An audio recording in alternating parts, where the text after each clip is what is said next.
ஜெய் ஸ்ரீ மாத்ரே நமக. ஜெய் குருதத், ஜெய் குரு பரசுராம். நமஸ்காரம். நான் கரூர்லேருந்து வல்சலா பணிக்கர், பிரசன்ன ஜோதிடர். இன்றைக்கி நம்ம விசுவாச வருட தமிழ் புத்தாண்டு பலன்கள் கடக ராசிக்கு எப்படி இருக்குன்னு பார்க்க போகிறோம். இந்த விசுவாசு வருடம் வந்து எப்போ பிறக்குது அப்படின்னா 14/4/2025 திங்கட்கிழமை பிரதமை திதி கௌளவகரணம் சுவாதி நட்சத்திரம் துலா ராசியில் இந்த வருடம் வந்து பிறக்குது. இந்த வருடம் வந்து நீங்கள் நல்லா ஞாபகம் வச்சுக்கோங்க, உங்களுக்கு மிகப்பெரிய லெவலில் வளர்ச்சி. இவ்வளோ நாளாக சனி வந்து உங்களுக்கு இந்த 2.5 வருஷம் ரொம்ப கஷ்டப்பட்டிருப்பீங்க. 2.5 வருஷத்தில் வந்து சொல்ல முடியாத அளவுக்கு, அதாவது உயிர் தான் இருக்குது. நிறைய பேர் வந்து இந்த மாதராசி பிள்ளைங்களே கமெண்ட்ஸ் கொடுக்குறீங்க. பட் அந்தளவுக்கு வந்து சொல்ல முடியாத அளவுக்கு வந்து துயரங்களை அனுபவிச்சிருப்பீங்க. இன்னும் சனினால் உங்களுக்கு எந்த கஷ்டமுமே கிடையாது. நல்லா ஞாபகம் வச்சுக்கோங்க, மிகப்பெரிய லெவலில் உங்களுக்கு யோகம்தான். பாக்கிய சனி 9ஆம் இடத்துக்கு சனி எப்போல்லாம் வராரோ அது வந்து என்னென்னா பாக்கியம். உங்களோட லைஃப்பில் நீங்கள் என்ன விஷயம் கிடச்சா பாக்கியம்னு நினைக்கிறீங்களோ, அப்பா இந்த விஷயம் கிடச்சிட்டா நமக்கு ரொம்ப பாக்கியம்ப்பா அப்படின்னு நீங்கள் நினச்சிங்க அப்படின்னா அந்த விஷயம் கட்டாயம் உங்களுக்கு கிடைக்கும். சனி வந்து பரிபூரணமாக இனிமேல் உங்களுக்கு பிளெஸ்ஸிங் மட்டும்தான் பண்ணுவார், கஷ்டத்தை கொடுக்க மாட்டார். கஷ்டத்தெல்லாம் கொடுத்துட்டார், இனிமேல் கொடுக்கணுன்னா அவர்கிட்டே ஸ்டாக்கே இல்லை. அந்தளவுக்கு நீங்கள் கஷ்டம் துயரங்களை சனிக்கிட்டேருந்து வாங்கியிருப்பீங்க. இனி அவர்கிட்டயே கஷ்டத்தை கொடுக்கறதுக்கு ஸ்டாக் இல்லைன்னு வச்சுக்கோங்களேன். பட் ஆனால் வந்து ராகு வந்து அஷ்டமஸ்தானத்துக்கு வருது, 2ஆம் இடத்துக்கு கேது வருது, குரு வந்து 12ஆம் இடத்துக்கு இருக்குது. இந்த வருடத்தில் வந்து உங்களுக்கு கிரக பயிற்சிகள் வந்து நிறைய இருக்குது. 3 கிரகம் வந்து பயிற்சி ஆகுது, ராகு கேது குரு சனி. ஸோ இந்த வருடம் வந்து உங்களுக்கு நிறைய மாற்றங்கள் இருக்குது. இவ்வளோ நாளாக நிறைய கஷ்டங்கள் இருந்திருக்கும். அந்த கஷ்டங்கள்லாம் இருந்து நீங்கள் நிறைய பாடம் கற்றுருப்பீங்க. அந்த பாடத்தை மனசுக்குள்ளே வச்சுக்கிட்டு இனி ஒவ்வொரு நாளும் அதை கடத்திக்கிட்டே போனீங்கன்னா உங்களுக்கு வெற்றி மட்டும்தான் வாழ்க்கையில் இருக்கும், வேறு எதுவுமே இருக்காது. தோல்விங்கிற இதுவே வந்து உங்களோட லைஃப்லேருந்து அப்படி தூக்கி எறிஞ்சிடலாம். இனி உங்களுக்கு வெற்றி மட்டும்தான் இருக்கும். அந்த மாதிரி இருக்குது, நல்ல அமைப்புகள் இருக்குது. தொழில் ஸ்தானத்தை பொறுத்த வரைக்கும் நல்ல அருமையான இதுதான். உங்களுக்கு வந்து சனி வந்து 9ஆம் இடத்துலேருந்து 11ஆம் இடத்தை பார்க்குறாரு. தொழில் மூலிமா நல்ல லாபம் கிடைக்கும், நிறைய வருமானங்கள் இருக்கும், நிரந்தரமான வருமானங்களாக மாறும். அதாவது தொழிலை பொறுத்த வரைக்கும் ரொம்ப ரொம்ப சூப்பராக இருக்குது. உங்களுக்கு இவ்வளோ நாளாக என்ன தடைகள்லாம் இருந்துச்சு, தாமதங்கள்லாம் இருந்துச்சோ அது எல்லாமே மாறிடும். என்ன தடைகள் இருந்தாலும் அந்த தடையெல்லாமே நிவர்த்தி ஆயிரும். புதுசாக தொழில் ஆரம்பிக்கிறவங்களுக்கும் இந்த டைம் வந்து ரொம்ப ரொம்ப நல்ல டைமு. உங்களுடைய ஜாதகத்தில் தொழில் ஸ்தானத்தையும் தொழில் அமைப்பு எப்படி இருக்குது, சொந்தமாக தொழில் செய்யலாமா அப்படிங்கிறத பார்த்துட்டு அதுக்கப்புறம் ஸ்டார்ட் பண்ணுங்கள். ஆனால் ஜென்ரலாக கடகராசியை பொறுத்த வரைக்கும் தொழில் ஸ்தானம் நல்லா இருக்குது. புதுசாக தொழில் செய்யலாமா, தாராளமாக செய்யலாம். பாக்கிய சனியாக இருக்கனால ஒரு நல்ல குருநாதர்கிட்ட பிளெஸ்ஸிங் வாங்குங்க. கோவிலுக்கு போகிறது, இந்த புனித யாத்திரைகள் போகிறது, தெய்வங்களை உபாசனை பண்ணுறதுக்கெலாம் இது சூப்பரான டைமாக இருக்கனால அதெல்லாம் பண்ணுங்கள். தொழில் இன்னும் நல்ல சிறப்படையும். அதே மாதிரி 12ல் இருக்கக்கூடிய குரு வந்து தொழில் ரீதியாக, ஏன்னா உங்களுக்கு தொழில் ரீதியாக நிறைய மாற்றங்கள் கொடுப்பாரு. 12ஆம் இடம்ங்கிறது விரயம் மட்டும் கிடையாது, இன்வெஸ்ட்மெண்ட்டும் அதுதான். ஸோ அதனால் நல்லா இன்வெஸ்ட் பண்ணுறதுக்கு நான் குருவே அந்த ஸ்தானத்தில் வந்து இருக்கனால புதுசாக ஏதாவது இன்வெஸ்ட் பண்ணி ஸ்டார்ட் பண்ணுறதுக்கு நல்ல இது. அந்த மாதிரி ஏதாவது உங்களுக்கு பிளான்ஸ் இருந்துச்சு அப்படின்னா நல்ல அனுபவசாலியோ அல்லது அதில் திறமைசாலியாக இருப்பாங்க இல்லையா, அதில் எக்ஸ்பர்ட்டுன்னு இருப்பாங்க இல்லையா, அவங்கக்கிட்ட ஒரு ஒப்பீனியன் கேட்டுட்டு நீங்கள் ஸ்டார்ட் பண்ணுங்கள். குரு வந்து 6ஆம் இடத்தை பார்க்குறாரு. புதுசாக தொழில் தொடங்குறவங்களுக்கு லோன் கிடைக்குமானா தாராளமாக கிடைக்கும். மிகப்பெரிய லெவலில் உங்களுக்கு யோகம் இருக்குது. வாங்குங்க, உங்கள் தொழில் வந்து நல்லபடியாக அமைப்புகள் வரும். அது மூலிமா நீங்கள் லோன்ஸ் எல்லாம் கட்டிக்கலாம். அதில் நினச்சி நீங்கள் கவலைப்பட வேண்டாம். அதே மாதிரி உத்தியோகத்தில் இருக்கவங்களுக்குலாம் ரொம்ப அருமையாக இருக்குது. உத்தியோக ரீதியாக வந்து வெளிநாடு வெளிமாநிலம் செல்லக்கூடிய அமைப்பு, 12ல் வந்திருக்கக்கூடிய குரு வந்து வெளிநாடு செல்லக்கூடிய அமைப்பு. இவ்வளோ நாளாக உங்களுக்கு ஏதோ ஒரு தடையினால் வெளிநாடு செல்வது தவிர்த்துக்கிட்டே இருந்திருக்கும், ஏதாவது ஒரு தடங்கள் இருக்கும். இந்த டைமில் நீங்கள் அப்ளை பண்ணுங்கள், ஈஸியாக விசா கிடச்சிரும். வெளிநாட்டில் போய் நீங்கள் வேலை பார்க்கலாம். அதே மாதிரி வெளி மாநிலம் போகிறது, வெளியூர் போகிறது, இந்த மாதிரி விஷயங்கள்லாம் கிடைக்கும். நீண்ட தூரம் பிரயாணம் பண்ணி ஒரு வேலைக்கு போகிறது, அந்த மாதிரி விஷயங்கள்லாம் ஆகும். இந்த டைமில் உத்தியோகத்தில் இருக்கவங்களுக்குலாம் ரொம்ப சிறப்பு. நிறைய பேருக்கு உத்தியோக மாற்றம், உத்தியோகத்தில் ப்ரொமோஷன்ஸு, நல்ல சேலரி இன்க்ரிமெண்ட்டு, இது எல்லாமே இந்த மாதம் கிடச்சிரும், இந்த வருஷம் கிடச்சிரும். இந்த கேது வந்து 2ஆம் இடத்துக்கு வந்திருக்கனால வருமானங்களில் வந்து வரும்போது அதை கரெக்டான விஷயங்களை இன்வெஸ்ட் பண்ணி வைங்க, இல்லைன்னா அது அப்படியே தடையாயிரும். அதனால் உத்தியோகத்தை பொறுத்த வரைக்கும் சரி, தொழிலை பொறுத்த வரைக்கும் சரி ரொம்ப அற்புதமாக இருக்குது. 2ஆம் இடத்துல வந்திருக்கக்கூடிய கேது குடும்பஸ்தானத்தில் அவ்வப்போது சண்டை சச்சரவுகளை ஏற்படுத்துவார். என்னங்க சொல்கிறீங்க, 7 இது அஷ்டமதி சனி சனி தான் வந்து இருந்துச்சு. இதுவும் பத்தாதானா 2ஆம் இடம் குடும்பஸ்தானங்க. அங்கே கேது வந்திருக்கனால ராகு கேது பொருளாதாரத்துக்கு ஓரளவு நல்லது பண்ணும். குடும்பத்தில் வந்து சிறு சிறு சண்டை சச்சரவுகளை ஏற்படுத்தும். முக்கியமாக கணவன் மனைவியிடையே இருக்கக்கூடிய பிரச்சனைகளை வந்து ரொம்ப ரொம்ப இப்போ எப்படி இந்த 2 வருஷம் ரொம்ப அட்ஜஸ்ட் பண்ணி போனீங்க, அது மாதிரி அட்ஜஸ்ட் பண்ணி போயிருங்க. ராகு வந்து அஷ்டமஸ்தானத்துக்கு வருது. பெண்களுக்கு வந்து மாங்கல்ய ஸ்தானம் அப்படிங்கிறது 8ஆம் இடம், அங்கே ராகு வருது. அதனால் கணவன் மனைவியிடையே வந்து வாக்குவாதங்களை தவிர்த்துட்டு அமைதியாக மூவ் ஆன் பண்ணி போகிறது ரொம்ப நல்லது. ஏன் அப்படின்னா இந்த காலகட்டங்களில் வந்து ரிலேஷன்ஷிப்பை பொறுத்த வரைக்கும் குருவோடைய அனுகிரகம் இல்லை, ராகுக்கு எதுவும் ரொம்ப ஸ்ட்ராங்காக இருக்குது. சனி வந்து பாக்கியத்தை கொடுப்பாரு. ஆனால் இந்த ரிலேஷன்ஷிப்பை பொறுத்த வரைக்கும் ரொம்ப கவனமாக இருக்கணும். இந்த 1 வருஷத்துக்கு வந்து அமைதியாக போயிட்டிங்கனாலே நல்லது.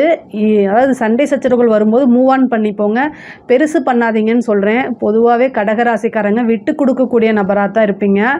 நீங்கள் என்ன அதிக லெவலில் எதிர்பார்க்கறது வந்து நேர்மை, பொய் சொல்லக்கூடாது, இந்த மாதிரி விஷயங்களை எதிர்பார்ப்பீங்க. குடும்பத்துக்காக நிறைய தியாகம் பண்ணக்கூடிய நபர் தான். உங்களுடைய விருப்பு வெறுப்புகளை எல்லாம் விட்டுட்டு குடும்பத்துக்காக உங்களை ரொம்ப டெடிகேட் பண்ணக்கூடிய நபராக தான் நீங்கள் இருப்பீங்க. இருந்தாலுமே அந்த ராகு கேது குடும்பஸ்தானத்துக்கு வரும்போது ஏதாவது ஒன்று கை வைக்கும். உங்களுடைய நியாயமான விஷயங்களை கூட அது கை வைக்கும். ஆனால் அதை நீங்கள் உஷாராக இருந்துக்கங்க. குடும்பத்தில் ஏதாவது பிரச்சனை வந்துச்சுன்னா விநாயகர் வழிபாடு பண்ணுங்கள். ஞாயிற்றுக்கிழமை யமகண்ட நேரத்தில் 2 தீபம் தேங்காய் எண்ணெயில் போடுங்க. மண் விளக்கு வாங்கி தேங்காய் எண்ணெயில் தீபம் போடுங்க. குடும்பத்தில் இருக்கக்கூடிய பிரச்சனை, காசு பணம் வர்றது, இதில் ஏதாவது தடைகள் இருந்தால் அந்த தடையை அகற்றி கொடுக்கும். அதனால் இந்த விஷயங்களை செய்யுங்க. ரொம்ப சக்ஸஸான பரிகாரம் இது. அதே மாதிரி ராகு வந்து அஷ்டமஸ்தானத்தில் வந்திருக்குது. ஒரு சில சமயத்தில் வந்து யோகத்தையும் கொடுக்கும். அதாவது உழைக்காத வருமானம்ங்கிறது 8ஆம் இடம் தான். இந்த ராகு வந்து சம்டைம் அதிர்ஷ்டத்தை கொடுத்துறதுனால லாட்ரி புதையல், அதாவது உழைக்காத வருமானம் உறுதியாக உண்டு. அதனால் உயில் சொத்துக்களில் இருந்த பிரச்சனைகள்லாம் நீங்கள் அந்த உயில் சொத்துக்கள் உங்களுக்கு சேர்றது, பினாமி சொத்துக்கள் வர்றது, இந்த மாதிரி. ஏன்னா இவ்வளோ நாளாக இந்த சனினால் பாதிப்பு இருந்திருக்குல்ல, இப்போ இந்த பினாமி சொத்துங்கிறது ஈஸியாக கிடச்சிரும். அந்த மாதிரி விஷயங்களுக்கெல்லாம் நீங்கள் தாராளமாக ட்ரை பண்ணலாம். அதே மாதிரி சனியோடைய பார்வை வந்து உங்களுக்கு 6ஆம் இடத்துக்கு இருக்குது. 6ஆம் இடத்துக்குன்னா உங்களுக்கு லோன் கிடைக்கிறதுக்கு உண்டான வாய்ப்பு, கடன் ரீதியாக இருக்கக்கூடிய பிரச்சனைகள்லாம் தீர்றது, கடனால் எவ்வளோ கஷ்டப்பட்டீங்களோ அத்தனை கஷ்டமுமே வந்து உங்களுக்கு நிவர்த்தி ஆகும். கடனால் உங்களுக்கு சொல்ல முடியாத அளவுக்கு துயரங்கள் இருந்திருக்கும். நீங்கள் இந்த சனியும் குருவும் பார்க்குறதுனால ஒரு நாள் திருவிடை மருதூர் போயிட்டு வாங்க.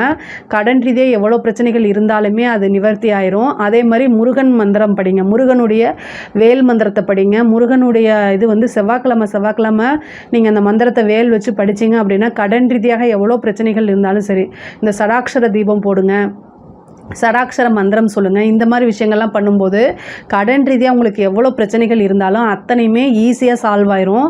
அதே மாதிரி படிக்கக்கூடிய குழந்தைகள், உங்களுக்கு 4ஆம் இடத்துக்கு குருவோடைய பார்வை இருக்கனால படிப்பில் நல்ல ஆர்வம், படிப்பில் நல்ல முன்னேற்றம், படிப்பில் நல்ல மார்க்கெல்லாம் வாங்க முடியும். உயர்கல்வியிலலாம் ரொம்ப, ஏன்னா சனி வந்திருக்காரு, நல்லபடியாக படித்து உங்களால் வெளியில் வர முடியும். அதே மாதிரி கேம்பஸ் இன்டர்வியூலாம் உங்களுக்கு வேலை கிடைக்கிறதுக்கு உண்டான அமைப்புகள் இருக்குது. இந்த வருடம் வந்து படிக்கக்கூடிய குழந்தைங்களுக்கு நல்ல ஒரு அதிர்ஷ்டம். படித்து முடித்தோன்னே வேலை, நிறைய பேருக்கு கவர்மெண்ட் ஜாப் கிடைக்கிறதுக்கு உண்டான வாய்ப்பு இருக்குது. 6ஆம் இடம்ங்கிறத உத்தியோகஸ்தானம் குருவும் பார்க்குது, சனியும் பார்க்குது. அதே மாதிரி 4ஆம் வீட்டு பதவி ஸ்தானத்தை வந்து குருவும் பார்க்குது. பதவி ஸ்தானத்தை வந்து குரு பார்க்குறது பல நன்மைகள். அதனால் ஒரு கவர்மெண்ட் அப்படிங்கக்கூடிய ஒரு பதவியில் போய் நல்ல போஸ்டிங்கில் போய் உட்கார்றதுக்கு உண்டானது, பேங்க் உத்தியோகம் கிடைக்கிறது, இந்த மாதிரி விஷயங்கள்லாம் நன்மை உங்களுக்கு சிறப்பாக நடக்கும். இந்த வருடம் வந்து பிறக்கும் போதே செவ்வாய் வந்து உங்களுடைய ராசியில் இருக்கனால கோப தாபங்கள் எல்லாத்தையும் ஒதுக்கி வைங்க. நிறைய மெடிடேஷன் பண்ணுங்கள். நீங்கள் பேசக்கூடிய வார்த்தைகளில் ரொம்ப கவனமாக இருங்க. அது ரொம்ப ரொம்ப முக்கியமானது. கேது வந்து 2ஆம் இடத்துக்கு வரும்போது வந்து பேசக்கூடிய வார்த்தைகளில் நிதானமாக இருக்கணும். இல்லை அப்படின்னா ரொம்ப கஷ்டமாக போயிடும். வார்த்தைகளை விட்டுட்டு அதை எடுக்க முடியாதுல்ல, அதனால். அதே மாதிரி வந்து 4ஆம் இடத்துக்கு வந்து குருவோடைய அனுகிரகம் இருக்கனால வீடு வாங்குறது, வாகனம் வாங்குறது, வண்டி வாங்கக்கூடிய அமைப்புகள்லாம் இருக்குது. ஒரு வீடு வாங்கணும்னு நினைக்கிறீங்க, ஆனால் இவ்வளோ நாள் உங்களுக்கு ஒரு லோன் கிளியர் ஆகாமல் இருந்திருக்கும். இப்போ குருவோடையது 12ஆம் வீட்டிலேருந்து, 12ஆம் இடம்ங்கிறது சுப விரயம். அப்போது ஒரு சுப விரயத்தை பண்ணுங்கள், அது ரொம்ப நல்லது. அது மட்டும் இல்லாமல் 6ஆம் இடத்தை குரு பார்க்குறதுனால ஒரு வீடு வாங்குறதுக்கு, வாகனம் வாங்குறதுக்கு, இதுக்கெல்லாம் தாராளமாக உங்களுக்கு லோன் கிடைக்கும். பேங்க் ப்ராசஸை பண்ணுங்கள், ஈஸியாக கிடச்சிரும். மற்ற டைமில் நீங்கள் பண்ணுறத விட இந்த டைம் குரு பயிற்சிக்கு அப்புறம் பண்ணுங்கள், ஈஸியாக உங்களுக்கு வந்து சேங்ஷன் ஆகும். அதே மாதிரி வந்து குடும்பஸ்தானம்னு ஆல்ரெடி சொல்லிட்டேன். மேரேஜ் கலத்திர ஸ்தானத்துக்கு வந்து குரு பார்வை இல்லை. அதனால் ராகு கேதுவோ இல்லை சனியோ எந்த கிரகத்தோடைய தொந்தரவுமே இல்லாதனால நீங்கள் திருமண சம்மந்தப்பட்ட விஷயங்கள் வந்து உங்களுக்கு வந்து கலத்திர ஸ்தானத்தில் எந்த பிரச்சனையும் இல்லை, 7ஆம் அதிபதியோடைய தசாபுத்திகள் நடக்குது அப்படின்னா தாராளமாக உங்களுக்கு திருமணம் ஆகிறதுக்கு உண்டான வாய்ப்புகள் இருக்குது. உங்களுடைய சுய ஜாதகத்தை பார்த்துக்கணும். ஏதாவது தோஷங்கள் இருந்தால் சொல்லுங்கள், அதுக்குண்டான பரிகாரத்தை நான் சொல்கிறேன். அதே மாதிரி காதல் சம்மந்தப்பட்ட விஷயங்கள் ரொம்ப கவனமாக இருங்க. உங்களுடைய ராசிக்கு 5ஆம் இடத்துக்கு வந்து பார்த்திங்கன்னா திரிகோணத்தில் சனி மட்டும்தான் இருக்கார், வேறு எந்த கிரகமுமே இல்லை. ஸோ அதனால் வந்து காதல் சம்மந்தப்பட்ட பிரச்சனைகளில் ரொம்ப கண்ணும் கருத்துமாக இருங்க. அது போக உங்களுடைய ராசிக்கு புதன் வந்து பார்த்திங்கன்னா 12 குடையவராக இருக்கார். காதலுடைய கிரகம் புதன். அவர் வந்து சனி கூட சேர்றதுனால அதனால் வந்து என்னென்னா ஒரு பெரிய துரோகத்தையோ அது ஒரு இழப்பையோ நீங்கள் சந்திக்கிறதுக்கு உண்டான வாய்ப்பு இருக்குது. இந்த விஷயங்களில் ரொம்ப கவனமாக இருங்க. ஃப்ரெண்ட்ஸ் விஷயத்துலேயும் ரொம்ப கவனமாக இருங்க. இல்லை அப்படின்னா ஏமாற்றம் தான் உங்களுக்கு மிஞ்சும். அதே மாதிரி தாயாருக்கு வந்து முன்பை விட வந்து உடல் ஆரோக்கியம் தேரும். தாய் வழி சொத்துக்கள்லாம் வரதுக்கு உண்டான அமைப்பு, தந்தை வழி சொத்துக்களுக்கு உண்டான அமைப்பு இருக்குது. தாயாருடைய தேக ஆரோக்கியம் நல்லா இருக்கும். ஆனால் 9ஆம் இடத்துக்கு சனி வரதுனால தந்தையாருடைய தேக ஆரோக்கியத்தில் கவனம் இருக்குது. தந்தைக்கு சிறு கண்டம் இருக்குது. தந்தை வழி சொத்துக்கள்லாம் தானாக வந்து சேர்றதுக்கு உண்டான அமைப்பு இருக்குது. 8ல் ராகு இருக்கனால உயில் சொத்துக்கள் பிரச்சனை, கோர்ட்டு கேஸ் பிரச்சனைகள்லாம் நீங்கள் தான் வந்து ஜெயிப்பீங்க. உங்களுக்கு எந்த கேஸ் போட்டாலும் உங்களுக்கு ஃபேவராக மாறுறதுக்கு உண்டான விஷயங்கள், கோர்ட்டு கேஸில் ஜெயிக்கிற மாதிரி அமைப்புகள் இதெல்லாம் இருக்குது. கலைத்துறை சம்மந்தப்பட்டவங்களுக்குலாம் ஒரு முன்னேற்றமான வாழ்க்கை. ராகு அஷ்டமத்தில் வந்திருக்கனால நெகட்டிவ் பப்ளிசிட்டி நிறையா பேத்துக்கு கிடைக்கும். ஆனால் எந்த பப்ளிசிட்டியாக இருந்தாலும் சரி பப்ளிசிட்டி தான். அது நெகட்டிவாக இருந்தாலும் சரி பாசிட்டிவாக இருந்தாலும் சரி. கலைத்துறை அப்படின்னா மிகப்பெரிய லெவலில் யோகம் இருக்குது. நிறைய காசு பணம் சம்பாதிக்கக்கூடிய அமைப்புகள் இருக்குது. அரசாங்க உத்தியோகத்தில் இருக்கவங்க ரொம்ப கவனமாக இருக்கணும். இல்லை அப்படின்னா உங்களை சிக்கி வச்சுட்டு போயிடுவாங்க. அதே மாதிரி அரசியல்வாதிகளுக்கெல்லாம் வந்து இது ஒரு நல்ல காலம். 9ல் சனி வந்திருக்கும் போது அது என்ன ஆகும் அப்படின்னா மக்களுடைய பெரும் ஆதரவு உங்களுக்கு கிடச்சி போகும். ஏன்னா உங்களுடைய ராசிக்கு அது திரிகோணமான ஸ்தானமாக இருக்கனால பேர் புகழ் எல்லாமே கிடைக்கும். மக்களுடைய சப்போர்ட் மட்டும் இல்லாமல் கட்சியோடைய சப்போர்ட்டும் கிடைக்கும். உங்களை பெரிய லெவலில் ஒரு அங்கீகரிக்கப்பட்ட அரசியல்வாதியாக மாறுறதுக்கு உண்டான அமைப்புகள்லாம் இருக்குது. கடகராசியில் அரசியல் துறை சம்மந்தப்பட்டவங்களுக்குலாம் இது ரொம்ப வளர்ச்சியான ஆண்டு தான் இந்த வருஷம். இதை கரெக்டாக யூட்டிலைஸ் பண்ணிக்கணும். பெண்களை பொறுத்த வரைக்கும் நிறைய வாழ்க்கையில் எவ்வளோ கஷ்டங்கள் பட்டிருப்பீங்க, முன்னேறக்கூடிய வருடமாக தான் இருக்குது. மிகப்பெரிய லெவலில் வளர்ச்சிகள் இருக்குது. இது வந்து என்னென்னா சொந்த வீடு வாங்கினது, நகை வாங்குறது, ஆடை ஆபரண சேர்க்கை இது எல்லாமே உறுதியாக உண்டு. புத்திர ஸ்தானத்துக்கு வந்து பார்த்திங்கன்னா உங்களுக்கு 5ஆம் இடத்துக்கு வந்து குரு பார்வை இல்லை. அதனால் வந்து இந்த வருஷம் வந்து அது நமக்கு எந்த சனியோடைய பார்வையும் கிடையாது, ராகு கேதுவோடைய பாதிப்பும் இல்லை. அதனால் ஒரு சிலருக்கு வந்து 5ஆம் அதிபதியோட தசாபுத்திகள் ஏதாவது நடக்கும்போது புத்திரஸ்தானத்துக்கு வாய்ப்புகள் இருக்குது. அது உங்களுடைய சுய ஜாதகத்தை பார்த்துக்குங்க. ஆனால் 5ஆம் இடம் நல்லா இருக்குது. பூர்வ புண்ணியஸ்தானமும் உங்களுக்கு நல்லா இருக்குது. பூர்வீக சொத்துக்களில் இருந்த பிரச்சனைகளாக நீங்கள் அது பூர்வீக சொத்துக்கள் வரதுக்குண்டான அமைப்புகள் இருக்குது. தெய்வ அனுகூலத்தை தேடிக்கங்க, தெய்வ பாக்கியங்களை தேடிக்கங்க. பாக்கியஸ்தானத்துக்கு சனி வந்திருக்கனால இந்த பாக்கியம் 9ஆம் இடம்ங்கிறது வந்து பாக்கியஸ்தானம். பாக்கியஸ்தானத்துக்கு குருநாதர் ஸ்தானம், உங்களுக்கு நல்ல பேர் இதெல்லாம் கிடைக்கும். இந்த டைமில் வந்து ஒரு குருநாதர் வழிபாடை தேடிக்கங்க. ஒரு உபாசனை பண்ணிங்க அப்படின்னா உங்கள் வாழ்க்கை முழுக்குமே அந்த தெய்வம் உங்கள் கூட இருந்து துணை நீக்கும். நல்ல காலங்கள்லையும் சரி கெட்ட காலங்களையும் சரி உங்களை விட்டு விலகாமல் உங்களை பாதுகாத்து நிற்கும். 9க்கு சனி வரும்போது தெய்வ உபாசனை பண்ணுறது ரொம்ப ரொம்ப சிறப்பான விஷயங்கள். பொதுவாக கடகராசிக்கு வந்து இந்த விசுவாச வருடம் வந்து ரொம்ப ரொம்ப நல்லா இருக்குது. இதில் ஏதாவது சந்தேகங்கள் இருக்குது அப்படின்னா கமெண்ட்ஸில் கேளுங்க, நான் கண்டிப்பாக ஆன்சர் பண்ணுறேன். நம்மளுடைய சேனலை லைக் பண்ணுங்கள், ஷேர் பண்ணுங்கள், சப்ஸ்கிரைப் பண்ணுங்கள். நன்றி, வணக்கம். ஸ்ரீ குபேரன் டிவியை பார்த்தமைக்கு நன்றிகள். மேலும் இது போன்ற தகவல்களை தெரிந்து கொள்ள ஸ்ரீ குபேரன் டிவியை சப்ஸ்கிரைப் செய்யுங்கள். மறக்காமல் பெல் ஐக்கானை கிளிக் செய்யுங்கள்.